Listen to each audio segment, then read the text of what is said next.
material mínimo apresentado para procedimento de coleta de amostras de água. Em primeiro lugar, vamos preparar a caixa onde vão ser armazenadas as amostras. O gelox, ou bolsas térmicas de gelo, no fundo da caixa se coloca e, por sugestão, para facilitar, vamos forrá-la com papel absorvente a fim de se evitar que o suor do gelo venha a borrar as informações contidas nos rótulos das amostras. Em segundo lugar, temos o formulário que acompanha cada amostra e cada amostra em seu devido ponto de coleta. Neste ponto de coleta, nós temos as informações descritas no formulário que deverão ser transcritas para este rótulo padrão produzido pelo Centro Estadual de Vigilância em Saúde. Ou seja, município Três Coroas, amostra número 76, amostra 76, segunda CRS, segunda, e assim sucessivamente, sempre com letra legível e de forma, para que seja de fácil identificação. Em segundo lugar, vamos partir para a asepsia, começando com material de proteção individual. O mínimo exigido seriam as luvas, ou seja, para que nós não tenhamos contato com nenhuma substância que possa vir a nos contaminar ou nossas mãos contaminarem a amostra que vamos coletar. E o jaleco.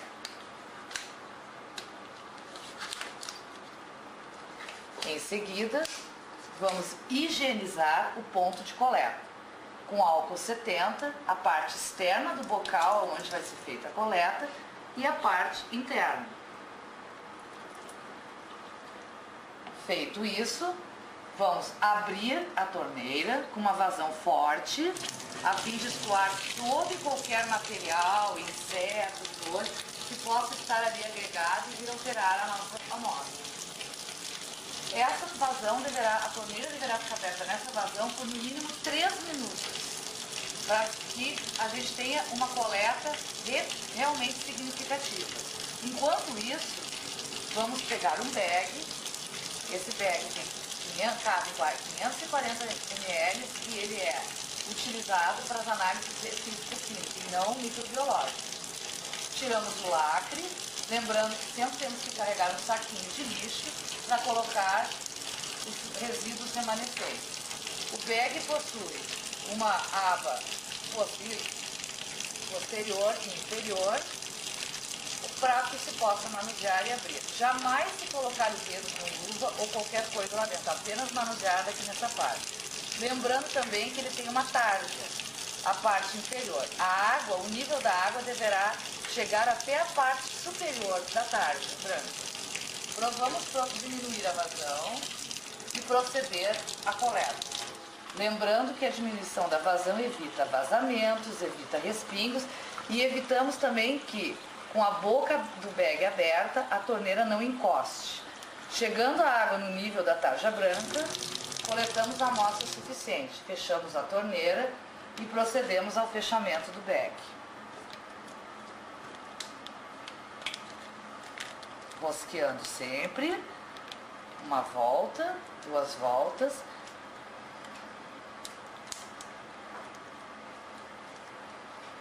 E rosqueando a parte de cima. Com o paninho, demos uma secada para que o rótulo não fique borrado. Eis o bag. Neste momento, vamos proceder à identificação do ponto. O rótulo é autocolante.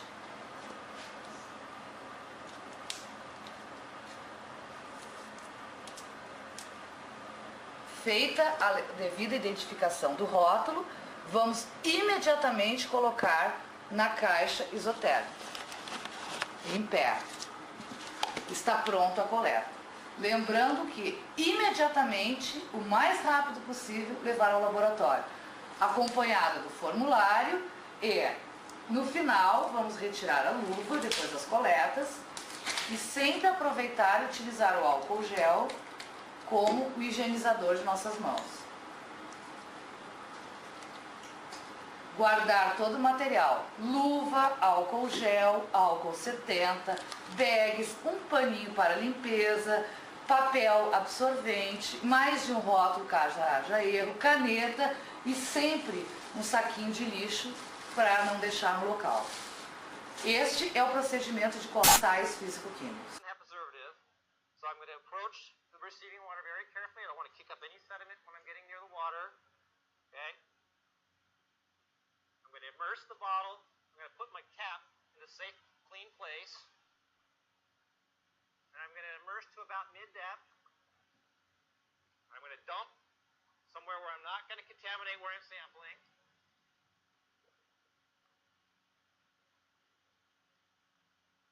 My 3 rinses.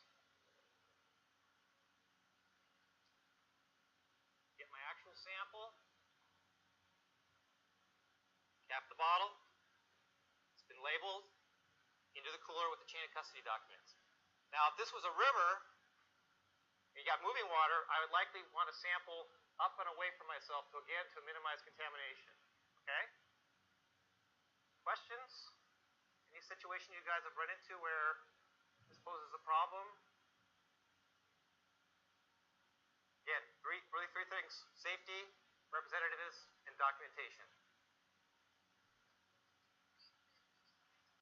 Section 3 is the section dedicated to the water sample collection.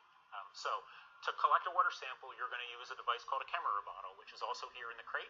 You'll take the camera bottle out, take hold of one stopper in one hand, holding the outside of it if you can, and pulling in the other direction with the other stopper. Open it until you hear a click. Good, exactly like that. Then you're going to hold the rope that holds it in place, and then you're going to lower it down over the side of the boat.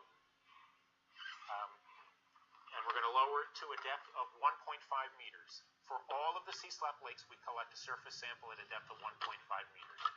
Your camera bottle line should be marked in 1 meter increments in either black or in blue. This one is marked in blue. And when you get to 1.5 meters, you should see a double blue mark and a red mark. You're going to lower it to the point where the red mark is sitting directly on the lake surface. The red mark on the surface? Yep, the red mark should be right on the surface. That'll be a depth of 1.5 meters or 5 feet. Okay. Then you're going to take the messenger and you're going to drop it down. And it should trip the camera bottle. Do I have to like push it? Nope, you should just be able to gravity drop it. Okay. You may notice for some of the older camera bottles, you might need to give a little tug just as the messenger hits it to help trigger that. Then you're going to slowly bring it back up, holding the line, and then grab the gray shaft to prevent the water from spilling out of the camera bottle. Then you're going to take that camera bottle, and you're going to empty it into the collapsible container. So the collapsible container is the plastic cube that's going to be used to hold the sample. I can open that for you. It has a cap on the top, and you're going to take the bottle, and you're going to put a little bit of water into it by depressing the valve. Rinse it out. Sometimes we can put the cap back on it, give it a complete rinse. Good. And you'll take the cap off. Yep, just one rinse is fine. And then you'll empty that back out into the lake. And then you'll take the rest of the water from the camera bottle, depress that valve again, and put the water into the collapsible container. Some CSUP volunteers have a newer camera bottle that has a turn valve, which is a little easier to operate. You'll want to fill it all the way to the top to make sure that you have enough water to fill all of the sample bottles for the in laboratory procedures that we'll go through with a separate video. Okay, once you've filled the collapsible container, then you're going to record the water temperature and the air temperature. And we recommend that you do the air temperature first because the thermometer should already be have been sitting out in the air and therefore be measuring the correct air temperature right now. So the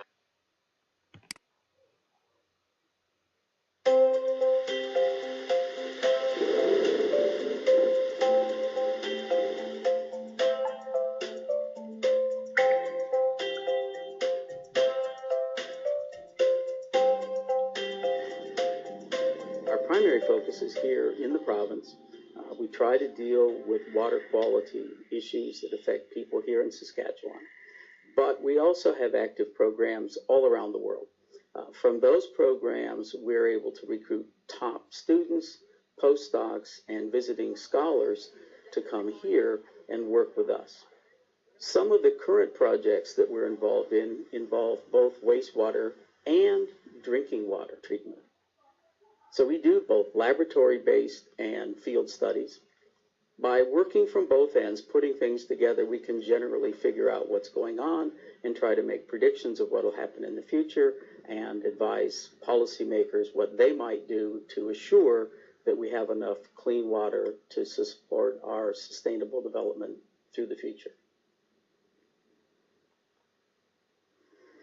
Most of my research focuses on the impact or influence of industrial activities on water quality, and that includes both mining and metal processing activities as well as agricultural activities.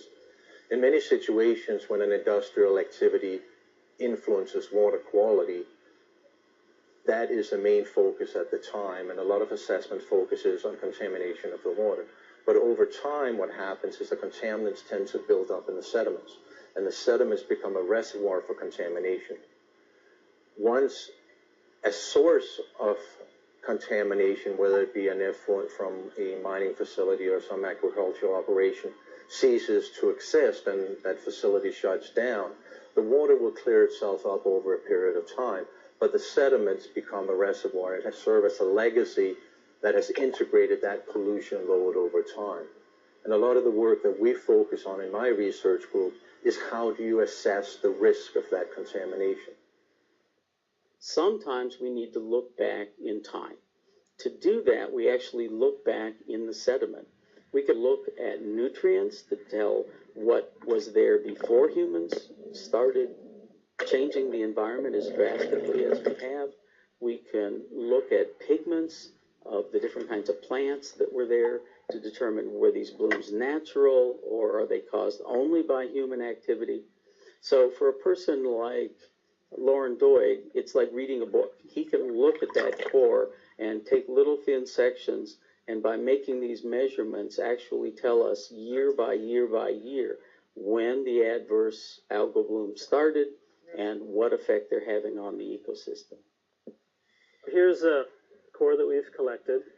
So we can see reddish brown up on top where it's well oxidized. This is the iron oxides and organic matter.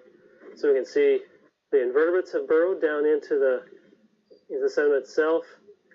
We see remains of little fingernail clams in here. We see a lot of biological processes going on. That affects the geochemistry of the sediment profile, whether it's in these near these little burrows or at the sediment water interface. What happens at a number of mining operations is there'll be an effluent discharge, and there'll be metals, possibly at low concentrations, discharged, but they can accumulate downstream in the sediments. We're actually monitoring environmental effects by using the animals that are there.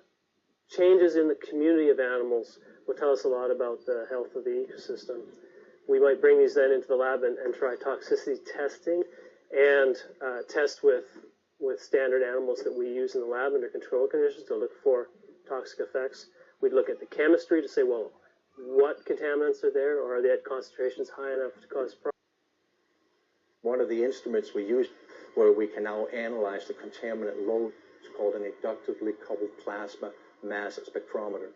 And what it allows you to do is inject a dissolved sample to extract all of the metals from it into an aqueous phase in acid, but then it can be analyzed by this machine. It allows you to scan almost the entire periodic table of elements in one injection of one sample. So in one sample, we can easily look for 25, 30, or 40 different metals at the same time. So it's very efficient. Also, this particular instrument is extremely sensitive and can analyze metals down to the parts per trillion level. The other advantage with one of the gadgets we have on here is we have a high-pressure liquid chromatography system coupled to the ICP-MS, which actually allows us to do what we call metal speciation. So some elements like arsenic, which is one of the elements we're studying in Buffalo Pound, can be found in different forms. It can be found in two different forms of inorganic arsenic, arsenic 3 and arsenic 5, and it can be present in several different forms of organic arsenic, not all of those forms of organic arsenic are equally toxic. So in order to do a risk assessment to understand arsenic toxicity, you need to understand what form of arsenic is actually there. And the HPLC system allows you to separate those arsenic species before it goes into the mass spectrometer, where you quantify the concentration of each of those. Since the soils in Saskatchewan traditionally have a lot of arsenic in them, there is a potential for arsenic to also be released from reservoir sediments along the way with phosphorus.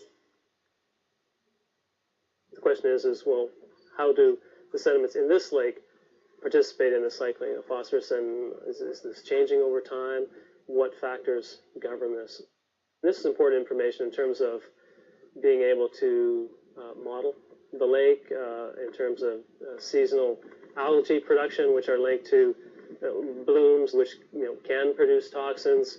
There are all sorts of taste and odor issues associated with algae blooms, and phosphorus is usually the limiting factor. So that's why the high level of interest in phosphorus in particular, as opposed to other nutrients. We have very few sediment quality guidelines in Canada, and those that we do have focus on the total contaminant load, which may not be relevant.